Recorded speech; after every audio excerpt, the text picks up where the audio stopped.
I finally have an opportunity to talk about something that I studied quite a bit in college, and that is depictions of Black women in popular culture and how it crosses over into the digital realm. And that is because I am sad to say that I think that we are witnessing the revival of minstrel shows using AI on social media platforms like TikTok.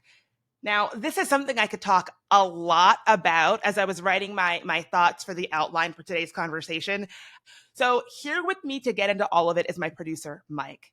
Thanks for having me here. I know this is a topic that you have studied, have a lot to say about, and so I am very interested to hear how what's going on TikTok right now reminds you of what was happening with minstrel shows 100 years ago. Is that the right sort of time frame that we're talking? Like 19th century, 18th and 19th century. So let's start with what a minstrel show is for folks who did not spend all of their college years like pouring through this and obsessing over the minutia of minstrel shows. The minstrel show was an incredibly popular form of American theater and entertainment in the 19th century where mostly white performers would wear blackface to make themselves look like Black people and portray really racist stereotypes that showed Black people as like lazy, stupid buffoons. A common trope in these skits would be Black folks trying and failing to become citizens, where they would fail in some kind of a humorous way because they were too stupid to figure it out or too lazy. Like there would be a test they were supposed to take and they would oversleep and miss the date or something like that. And it was very much meant to be a source of humor at Black people's expense. When these shows would depict Black women, we were depicted as what's known as the sapphire caricature, which sort of shows Black women as being rude, loud, malicious, aggressive, stubborn, and really overbearing. So, kind of what you might think of as the angry Black woman trope in the kind of media that we still see today.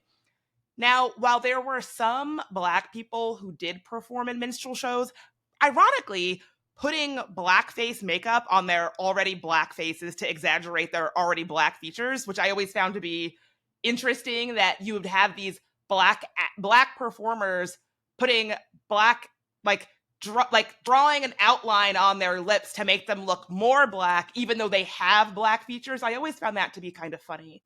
It reminds me of this concept that you told me about in a different context, the idea of simulacrum, where there's like a copy of a copy, and then people will make a new copy that has features that never existed in the original, but those new features become like the idea of what the thing is. And that it kind of reminds me of that a little bit, the idea that Black actors would apply makeup to make themselves look the way they were supposed to look for this very particular performance. Oh, this is Baudrillard's concept of simulacrum. Absolutely, right? Where just having an actual Black performer on stage is not Black enough because you've been trained that what a Black person is these like exaggerated facial features and exaggerated skin tone. And so to have an actual Black person on stage is not Black enough. You need, in order to feel like you're really experiencing that experience, you need it to be like this like hyper exaggerated way that you've already experienced it that's completely not what an actual Black person looks like. That I always found that to be so interesting. They were incredibly popular as entertainment, but they served this more important purpose of reaffirming and reestablishing the political and social ideologies of the time. And they really occupied this gray area that comes up a lot when we're talking about this kind of popular culture, this ambiguousness between humorous entertainment that's just like, oh, nothing to think twice about, doesn't really matter, isn't really that important, is not that deep, and the functional reinforcement of white supremacy. And it really reminds me a lot of how like alt-right members use memes today. Like everything is couched in all of this irony and all of this plausible deniability, and all of this kind of wink, wink, nod, nod, it's just a joke. But back then, the KKK was exploiting that very same ambiguity to permeate control as the 19th century gave way to the 20th. And so this kind of form of popular entertainment that people were just consuming mindlessly as like, oh, it's just a joke, yada, yada, yada, became a way of just reaffirming the status quo of Black people as, other, different, less than, and not really worthy of full citizenship, rights, things like that. And so I would argue if the popular depiction of media involving Black people shows us as lazy, stupid, angry, loud, completely unable to conform to the dominant culture of like hardworking mainstream white Americans, that is such an incredibly powerful tool to uphold and reaffirm that, Black folks should not be given full citizenship. Black folks should not be given full rights. Black folks cannot be integrated into white society, quote unquote.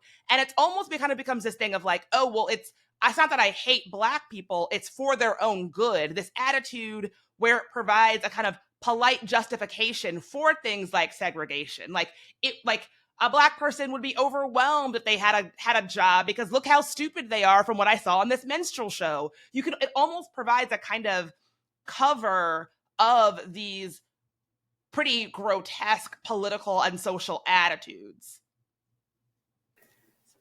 It's so interesting to hear that history, because it's very tempting to think about the way the alt-right uses memes with like irony and humor to give them that plausible deniability.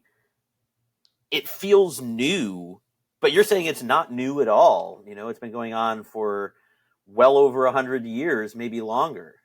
Oh, that's the thing about white supremacy. Like it seems new, but it's always a page from a very well-worn playbook, just sort of reimagined for today. And I think that's exactly what we're seeing with the proliferation of AI being used to create what I would argue are the 2025 equivalent of minstrel shows today for the digital realm.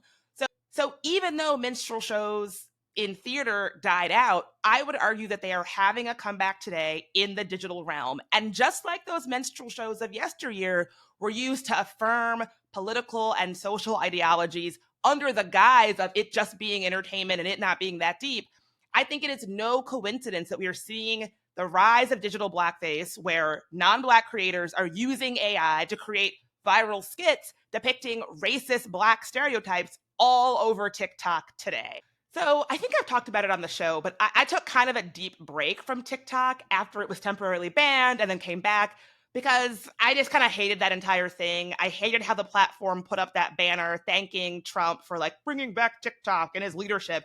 It had big stunt energy to me, and I didn't like that.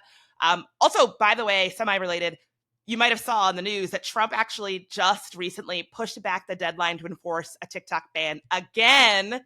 But in any event, that all left kind of a bad taste in my mouth. That aligned with the rise of TikTok Shop, which I've talked about on the show before. I just basically was like, TikTok, the vibes are not vibing. It is not for me. So imagine my surprise when I check back in with TikTok a little bit later after my deep break from the platform. And the first handful of videos I see are these over-the-top AI-generated video skits depicting Black women in these very racist, stereotypical ways. And it really got me thinking about the ways that I'm seeing Black women and our identity show up more and more in AI-generated content and what it says about our culture, both online and off. So the first one of these videos I saw was actually not even that bad. I don't actually think this specific video was created to be like a digital minstrel show. However, I do want to back up because I think that you could argue that anybody who is using AI to generate content they put on social media is inherently doing something unethical. This was the argument that electrical engineer and AI ethicist Azariah Cole Shepard made in our episode that we'll link back to back in 2022 when all of these AI generated kind of futuristic looking selfies were all over Facebook. People were like changing their Facebook picture to be these AI generated images. She basically argued that anybody who is using AI to make art is inherently stealing from human artists, and there is no ethical way to participate in that. An argument that, frankly, I am personally like sympathetic to. What's funny about that episode, though, going back and listening to it, is that she made this great point. This was back in 2022, that people should be very wary about feeding their likeness voluntarily into this random AI platform to generate like a cute Facebook picture, because that platform is definitely using your image to train their AI. This was back in 2022 when she was warning against this. And now here we are in 2025 and people are saying things like, wow, the AI is so good it can generate these hyper realistic depictions of Black women that I can't even tell her AI. And it's like, yeah, hon, you gave it your picture. Of course it can. I think it's one of the quirks of having done this show for 5 years, because you get to really cover when people are warning about something, and then 5 years later cover the inevitable fallout that's like, oh, the thing these people were warning about is happening now. It makes me feel like I wish we'd done a better job of warning, but I guess that's the I mean, nature hey, of we made these that things. episode. We made that episode, we did what we could. So there are all kinds of reasons to inherently not love this specific use of AI. Like, even if this person is not trying to use AI to create, racist depictions of Black women, which I don't think this particular creator is, there are all kinds of reasons to not necessarily love this dynamic, including what we know about the astronomical amount of energy that AI uses. Like, it's hard for me not to feel some type of way about wanting to use this much energy to create a stupid skit on TikTok. But in any event, the first one of these AI generated skits with Black women video that I saw really take off on TikTok depicted a Black woman in a mall when a white older woman comes up to her to confront her about her hair. I love my natural hair. That hair isn't real. Death is seeking you at the bingo table. So that video is not even that bad to me. And I almost kind of get what the creator of this video is going for in this particular instance. It's almost kind of an AI depiction of what the French call the wit of the staircase, which is a phrase I've always loved. The idea that a Black woman would have the absolute perfect retort to this rude white woman to put her in her place, right? And I can actually see how this specific video that really jump-started all these other videos was actually an attempt to affirm things that I think are positive depictions of Black womanhood, like us being quick with our words, us being poised, the idea of being able to read somebody and put them in their place with a clever retort. Like, hello, if you ever watched Dynasty, which if you're too young, ask your parents, because they were definitely watching it.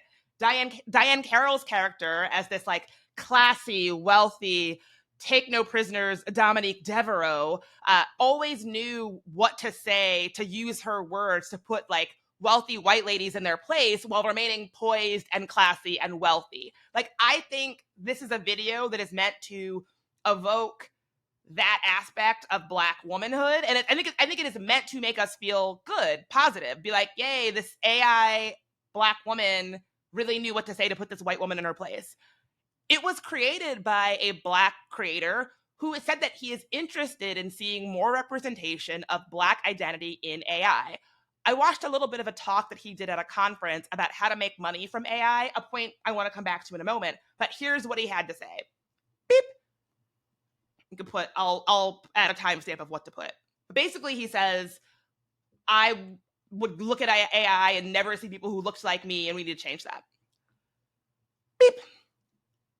So obviously that sounds nice, and I am aligned with his overall point about more inclusion needed in any and all tech spaces. Like, I'm broadly aligned with what he's saying, but personally, I am still uncertain. When I think about the kind of representation that I want in AI, I want more representation in terms of who is making decisions about how AI is made, how it is impacting people, especially marginalized people. I don't necessarily need or even want this to be translated into us being the ones who are depicted and thus being sort of consumed in AI content, because I feel that that really mirrors the exact same way that we're treated in media now, which I don't think is equal. We are historically the thing that is being consumed by others, while also historically not being in charge of the production or getting an equal share of the revenue of that thing. So just like in sports, film, music, etc. And I am not super interested in recreating that same dynamic using AI. Like, that's not something that feels like something to celebrate. Like, oh, we need more depictions of Black identity in AI representations that are made by AI on social media. That kind of feels like you could keep that. So I want to be clear that I am talking about a Black person who makes content depicting other Black people using AI. Obviously, that does not necessarily mean that this one creator is immune to harmful depictions of Black women, let's not forget podcasts like Fit and Fresh are run by Black men, and they push some of the most harmful lies about Black women that I've ever heard. But to be clear, I do not think this specific AI creator is trying to use AI to depict Black women in a negative or stereotypical light to make fun of us. But because that AI video got almost 10 million views and his platform on TikTok, the AI Clapback King, is growing because of that virality, of course, this sparked several copycats who are now taking this kind of content to the extreme in ways that are like super obviously explicitly racist. Now, this is a tried and true thing that we have seen about the way that AI content takes off online. Like, Mike, do you remember seeing Shrimp Jesus on Facebook? Yeah, I do. That felt like a good use of AI. Better than this for sure. So, Shrimp Jesus was this AI slop that was all over Facebook for a while. And, with AI, people pump out all kinds of weird stuff. Something hits, and then they just pump out more and more and more exaggerated versions of that first iteration of the thing that hit because they found success and they just want to like see if they can duplicate that over and over and over again. So at first, it's just an AI image of Jesus Christ riding a giant shrimp. But at the end, it's like Jesus, and he's entirely made out of shrimp, and he has like lobster legs and crawdad arms and like little shrimpy crustacean disciples and stuff all around him. Like it's just like a more and more exaggerated version of that first thing that initially hit with a little bit of virality on social media. Yeah, and I feel that's like what AI is really good at, just taking something and making it more and more extreme and absurd. It was pretty funny, but it also felt kind of like harmless, like Jesus and shrimp were not actually being harmed. It's one thing when it's something that's nonsensical or silly, like a picture of Jesus made out of shrimp. It is another when we are talking about potentially harmful depictions of historically marginalized people that affirm existing political or social ideologies or stereotypes. So even though the original originator of these kinds of videos is Black, I know for a fact that a lot of the people who are making them now, who are kind of doing that sort of extreme version, are not Black. And I would call that digital blackface, where non-Black people are using online tools like AI to depict Black identity in these highly racist, highly exaggerated, highly stereotypical ways that can be really harmful and also are used to reaffirm existing political or social ideologies or worldviews. Like, I am super comfortable saying these videos are using this format to intentionally depict Black women and Black people in ways that are racist. It is not an accident. So let's watch a few more to get a sense of what I'm talking about. So this video is a take on the first iteration of the video that I talked about earlier. Ooh, look at me slam my curly wave blonde wig. Ha ha! That's not your natural color, bitch. The only color you should be worried about is which color palette they finna use on you at the morgue, ho. So it's the same setup, an AI generated Black woman being like, ooh, I love this hair. Some pretty egregious AAVE going on in this video. But then a white woman comes up to her, says like, that's not your natural hair color. It ends in a threat of violence, and the Black woman actually lunges at the white lady who is talking shit about her hair. And so, again, you can see how in the first iteration of that video, the woman is just able to like check the white lady who's talking shit about her hair with like a cunning phrase and go on about her day. In this one, not only is the woman more exaggerated, her response is like a threat of violence and a violent attack. We've really ratcheted up the ratchet, so to speak. Yeah, and the thing that got ratcheted down was the quality of the joke, because that first joke, death is waiting for you at the bingo table, that is so much better than the second one about what color palette at the morgue. That's weak. That's the thing, is that initial video is I think is like, I get what they're going for. It's like clever. This is hardly even a joke. And it actually gets even worse because another iteration of these sort of AI generated racist videos on TikTok is this very popular account where it's female Bigfoot, and basically it depicts a gorilla like Bigfoot as a Black woman. So here's one of the videos that got 2 million views on TikTok. What's up, bitches? It's Bigfoot with hand, the baddest bitch in the woods. Part-time cryptid, full-time problem. Don't follow me if you scared of fleas. My red flags? Don't sneak up on me or you losing a titty. Also, I throw shit when I'm bored. So first of all, talk about exaggerated. It is a Bigfoot with like blonde extensions, wearing like a pink bikini and speaking like you just heard. And there's not even really, the joke is just like Black women are animals. Like Black women are ghetto and Black women are animals. That's the joke in quotation marks. Yeah, it's not much of a joke. Not much of a joke. I mean, that's the thing about racist content like this, is that they're barely even jokes. So when people are like, oh, it's just a joke, what is the joke? You know what I'm saying? Like they're barely even jokes. There's an entire bucket of this kind of content that is AI generated, which people are calling slave talk, which essentially is meant to show enslaved people on plantations, but reimagined if they had social media and were doing vlogs. Here's one example. Some of y'all think it's hard doing what I do. Some of y'all also lazy, so that could be why. Massa got us working extra hard today, but that's fine with me, long as I'm getting dinner tonight. So we got rice today. We had this for the past 2 weeks, but if a brother's hungry, a brother's hungry. So right now I'm about to show y'all where I usually sleep. It's not the best, but it's comfortable. Been out here since sunup. This cornbread, though, hits different after a long day in these fields. So that's obviously meant to show this idea that like slavery wasn't that bad and that enslaved people were actually happy to be enslaved, which is a very common trope that we saw in minstrel shows that was used to really try to convince people who might otherwise be abolitionists that slavery was actually good for Black people. It gave them food, it gave them stability, it gave them housing. You know, they didn't really mind it. They were always like smiling and dancing and happy. And so it is very funny to me how AI is being used to say the literal exact same thing folks were saying to affirm that slavery wasn't that bad 200 years ago. Ugh. And again, there was no joke there at all. Like, it wasn't even trying to be funny. It was just serving that purpose. Exactly. And so when people say, oh, it's not that deep, it's just a joke, again, like I would love to, I'm like missing the joke. I'm not seeing the joke.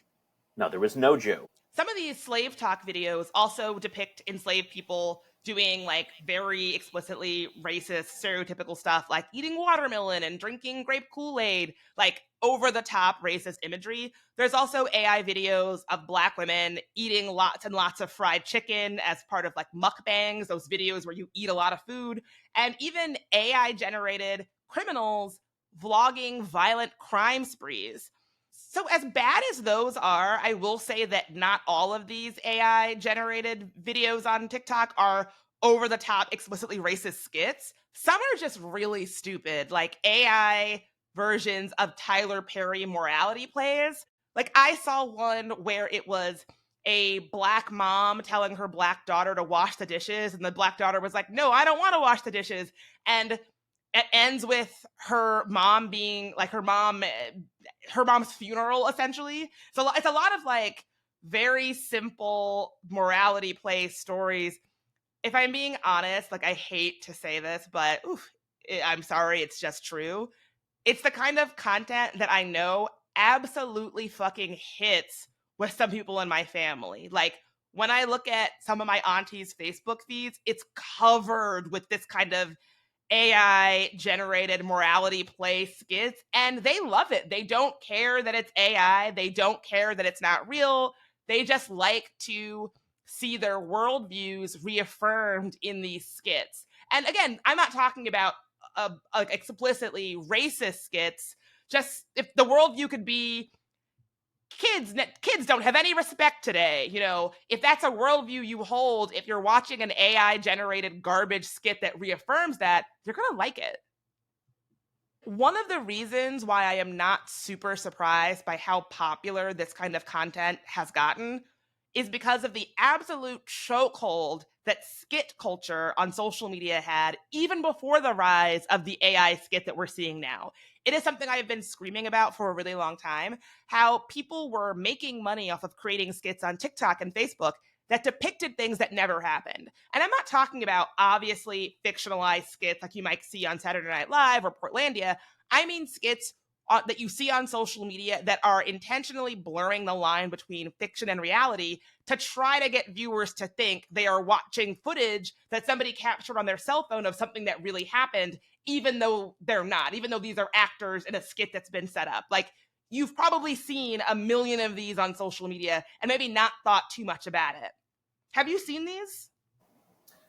Yeah, I have definitely seen these where it'll be like some kind of fake confrontation where somebody gets their comeuppance or has a really good retort or something. Yeah, I don't know how common they are or if my phone just thinks that that's content I like. I always feel a little like guilty and dirty when I like that sort of like somebody got a comeuppance kind of skit. Like, I guess sort of similar to those morality plays that you were talking about. But yeah, they happen a lot. Well, so again, I don't really care that much. People love morality plays. I am obsessed with Judge Judy because I find the formula of someone getting comeuppance to be satisfying to watch over and over and over again.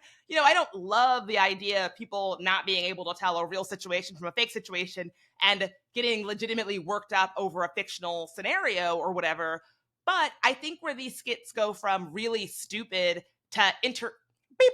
But I think there is a line where these skits go from really stupid entertainment that isn't hurting anybody to legit harmful. And that line is when they are used to affirm a harmful existing worldview that actually ends up endangering marginalized people. For instance, there was a very common skit format on TikTok for a while that I've seen a lot less of it lately, go figure, where it was attacking trans people or like the idea of transness or queerness in classrooms. So these videos would purport to show situations that would be described as like, mom has had enough of trans teacher pushing her agenda on her kid.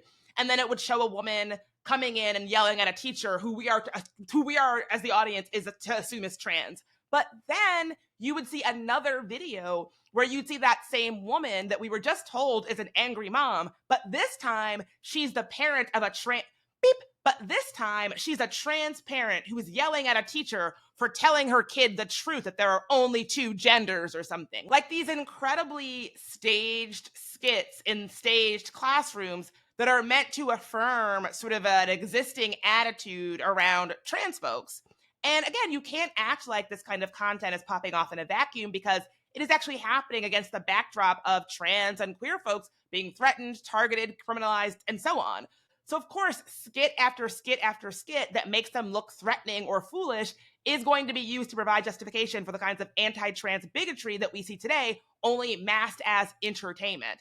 So again, there isn't necessarily anything inherently wrong with this kind of content, but the issue is that people either can't tell that they're skits, or maybe worse, don't even really care that they're skits. They are just thinking this is mindless entertainment on their phone, and that the casual viewer is probably not stopping to think about the impact this kind of content has, especially if it is reaffirming a worldview that they already might hold.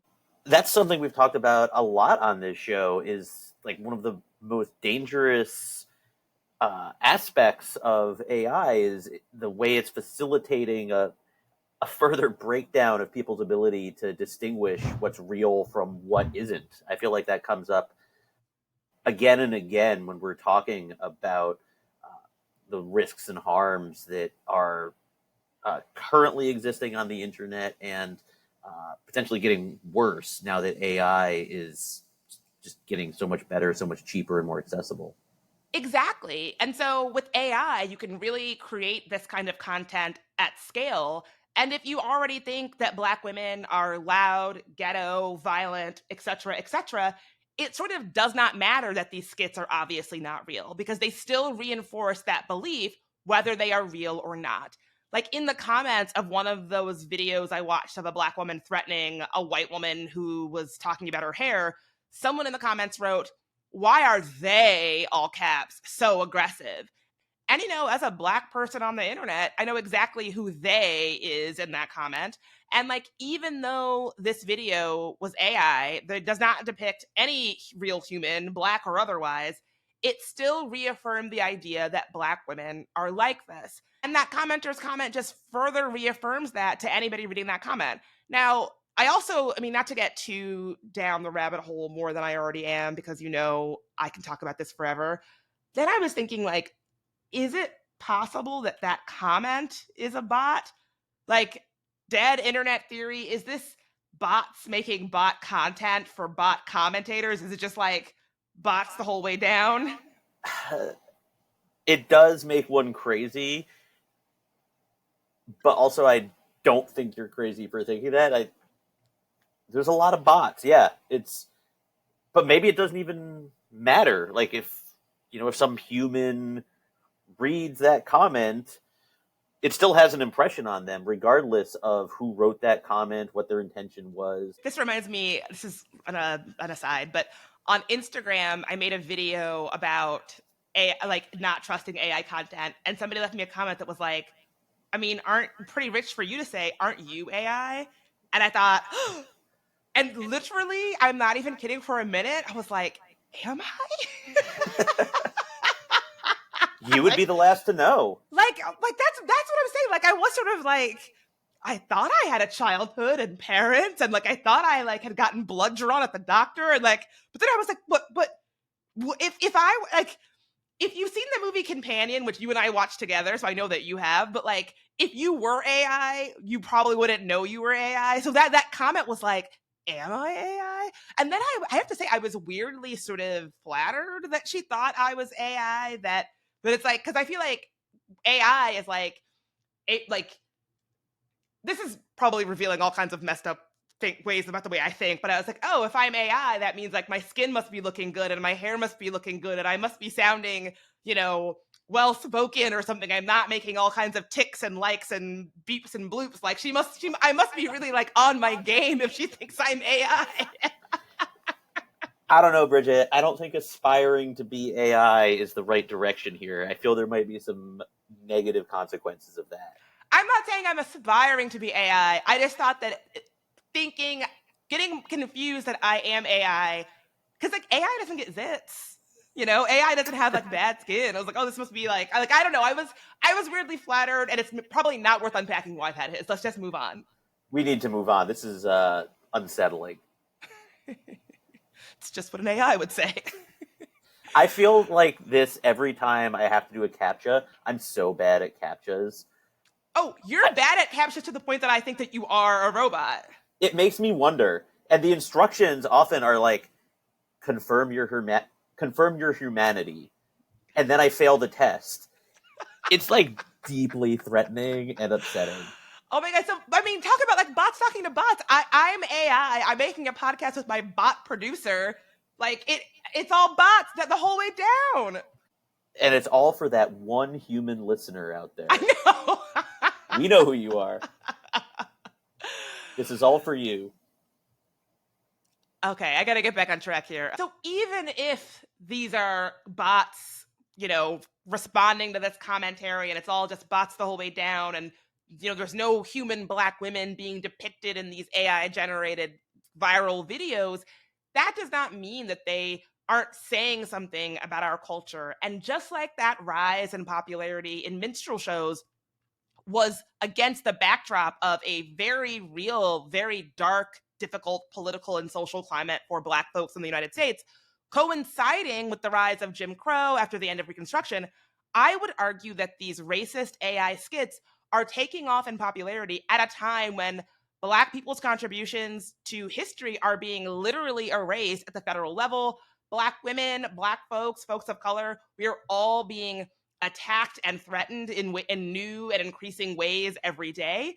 There was this really meaty piece in ProPublica that I'll link in the show notes, just because it's like a fascinating piece of journalism, and I love ProPublica, about how Trump and Musk's Doge and all of their pundits' attacks on so-called DEI was really an attack on Black women with stable federal government jobs, and that these attacks targeted and are still targeting the government careers of highly educated civil servants, even though most of these people even though many of these people, their jobs didn't have anything to do with DEI, they were not connected or involved with DEI in any capacity, their careers were derailed under this false premise that they were diversity hires, despite having nothing to do with DEI, and instead have everything to do with being Black women and becoming an easy target for an administration hostile to marginalized people, right? And so if all of that is happening at the same time where we have this rise of this new form of digital media that uses AI to reaffirm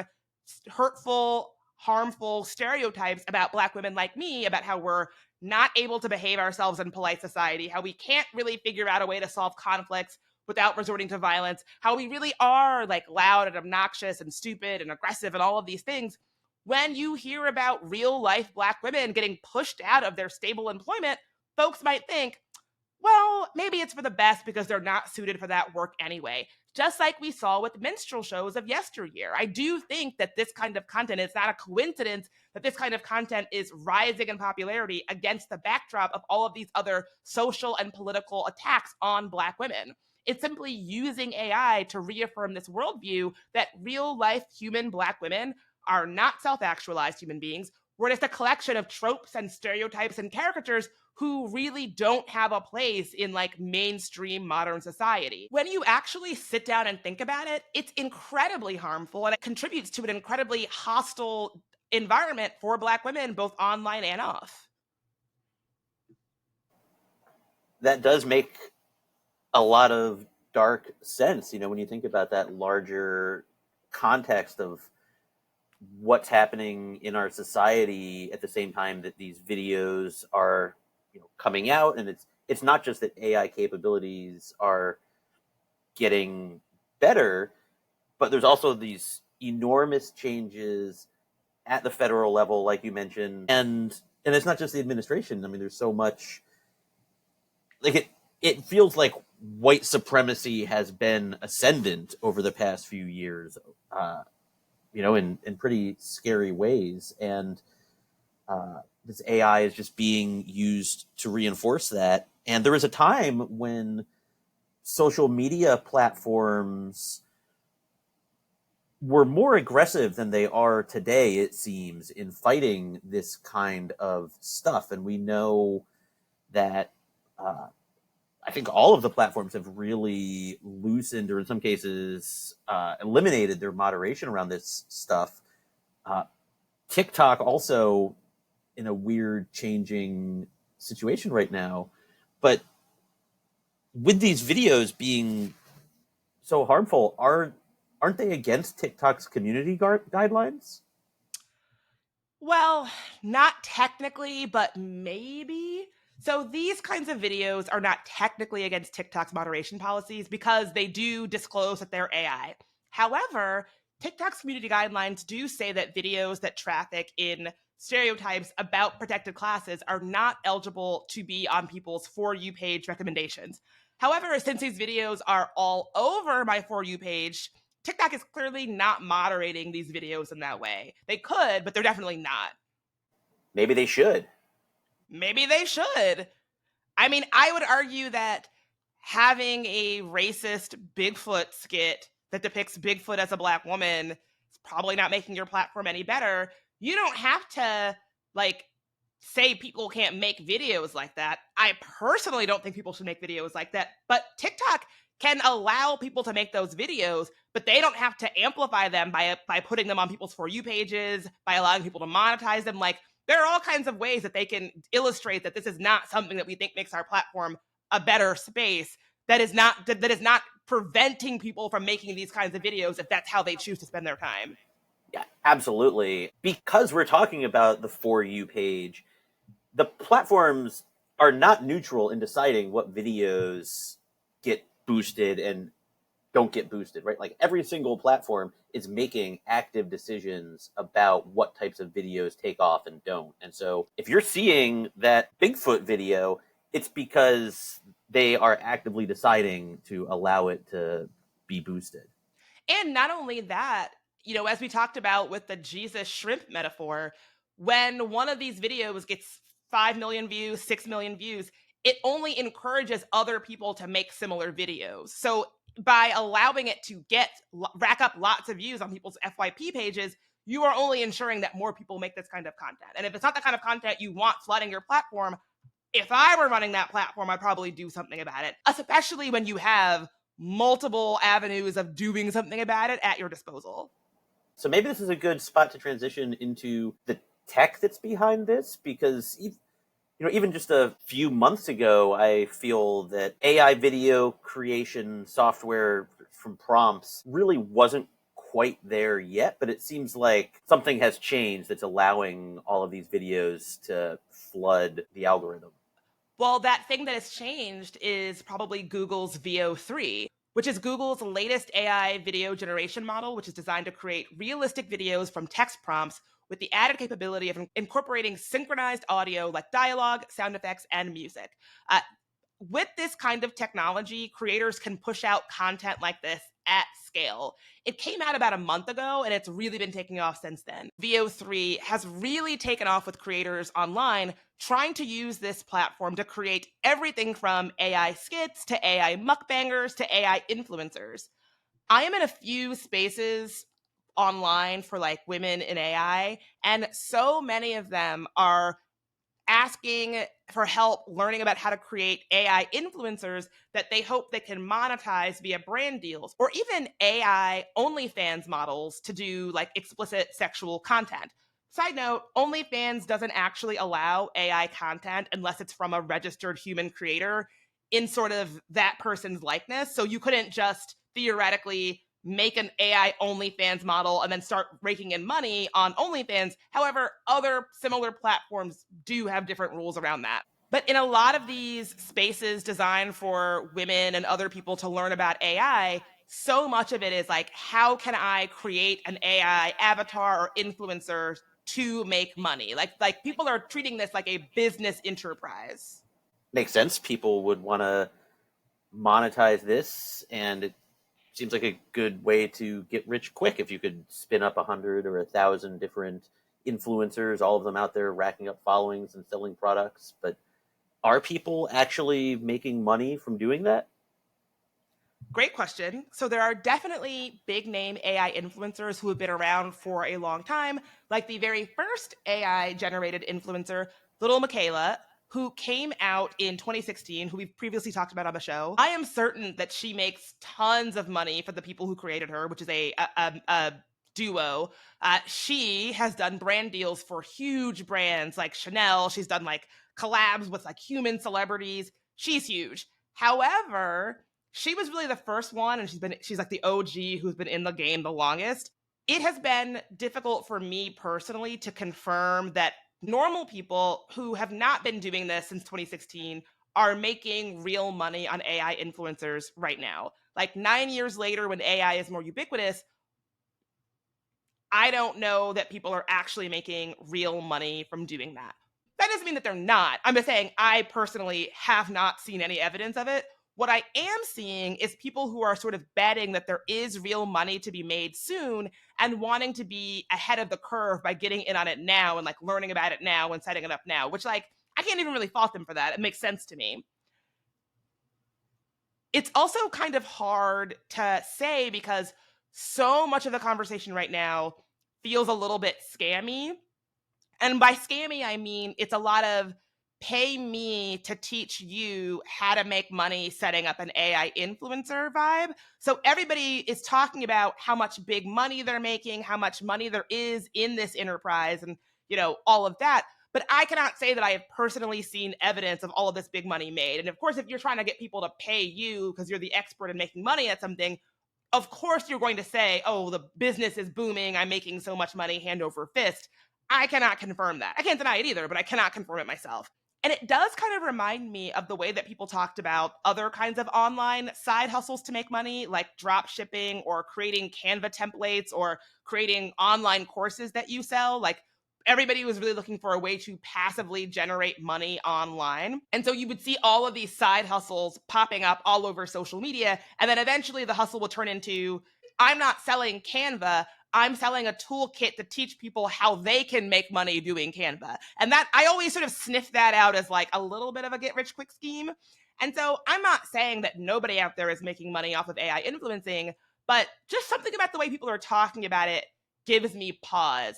The same way that people will talk about drop shipping as using technology to get a little money to make cheap junk that nobody really needs, I feel that the way that people are talking about AI content is a bit similar. Like, how can I use this powerful tool to make a little bit of money pushing cheap AI garbage slop that doesn't make anybody better informed, but maybe provide somebody a quick, cheap dopamine hit? So yeah, I can't really confirm or deny that there is big money to be made here. But in my opinion, the smell I'm getting off of this is a little bit of a desperate get rich quick scheme. I also have to wonder if that does turn out to be something that works, that people, just regular people, want to see AI generated influencers on their feeds. Meta is going to take all of that, right? Like, they're already trying out AI characters in your social network to talk to you. And I don't really see how this is all that different from what they're trying to do. And so if there's a nut to be cracked here, as soon as somebody figures it out, Meta's going to just take it and it will be theirs. Well, it's funny that you mentioned this because we actually have an episode about this coming up about Meta tried this back in January. They were rolling out these AI chatbot character Instagram profiles. And wouldn't you know it, the first one they started with was a Black queer woman. And the outcry about that, everybody, it was a collective thumbs down, a collective boo, we hate it, we hate it, we hate it. Then Zuckerberg was like, oh, JK, we actually just rolled that out by mistake. It wasn't meant to go live. And we pulled it. We just bullied him right out of that. But people, I mean, Mark Zuckerberg has been saying that he thinks the future of social media is AI, that it's AI avatars, AI content, AI influencers, everything AI, and that we will be really satisfied and happy in a future where a big chunk of our relationships and people that we connect with is AI and not our human friends and our human community.